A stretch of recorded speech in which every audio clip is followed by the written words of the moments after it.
اللہ رب العزت نے ہمیں جو بھی نعمت عطا کی، اللہ نے کہا کہ 3 کام کرنے۔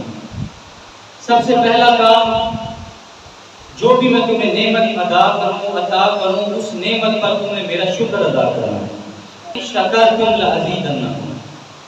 اور پھر اللہ رب العزت نے ارشاد فرمایا مومنین وَأَمَّا بِنِعْمَةِ رَبِّكَ فَحَدِّثْ، جو بھی میں تمہیں نعمت عطا کروں دوسرا تمہارا کام یہ ہے کہ اس نعمت کے چرچے کرتے رہو، اس نعمت کو بیان کرو کہ اللہ نے ہمیں یہ نعمت عطا کی۔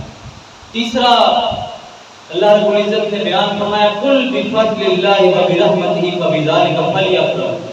فرمایا جب بھی اللہ کی نعمت ہو، اللہ کا فضل ہو، اللہ کی رحمت ہو، تم نے کیا کرنا ہے؟ تم نے خوشیاں منانی۔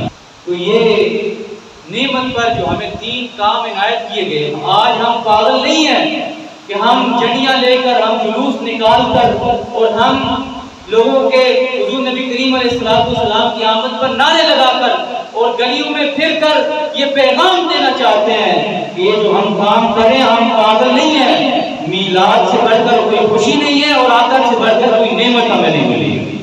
تو یہ بھی بات یاد رکھیے کہ جیسی نعمت ہوگی ویسا شکر ہوگا، جیسی نعمت ہوگی ویسا چرچا ہوگا، جیسی نعمت ہوگی ویسی خوشی ہوگی۔ تو ہم اللہ رب العزت کی بارگاہ میں عرض کرتے ہیں باری تعالیٰ یہ نعمت کیسی نعمت ہے؟ رب کہتا ہے یہ نعمت وہ نعمت ہے، میں نے اولاد دی، میں نے صحت دی، میں نے جوانی دی، میں نے زندگی کی، مال و دولت دیا، تمہیں ہر ایک چیز دی، لیکن اسی نعمت پر میں نے احسان نہیں جتایا۔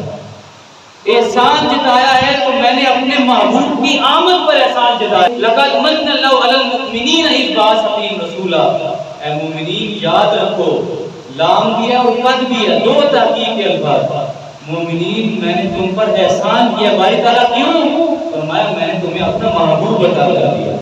اب باری تعالیٰ احسان دوسری نعمت پر نہیں ہے، اس نعمت پر احسان کیوں ہے؟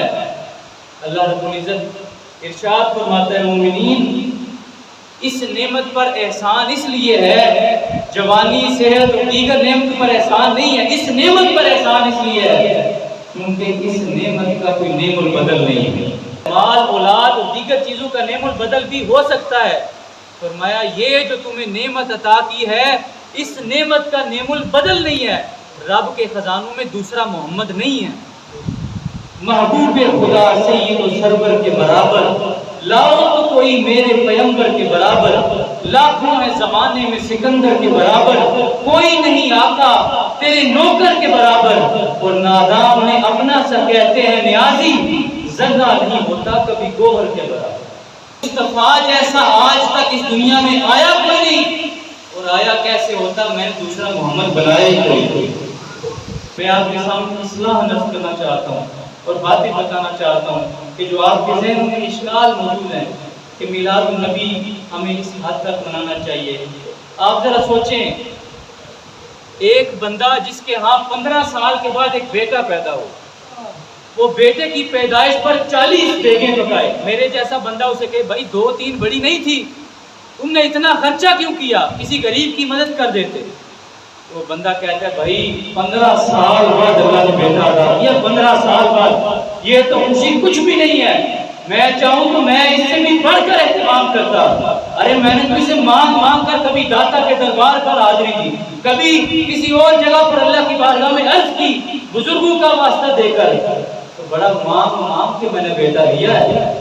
ارے وہ باپ کہ جو اپنے بیٹے کی ولادت پر اتنی خوشی منا رہے کیونکہ اس نے مانگ کر لیا ہے، تو وہ نبی جو اللہ نے ہمیں بن مانگے عطا کر دیا اس پر ہمیں کیوں خوشی نہیں منانی چاہیے؟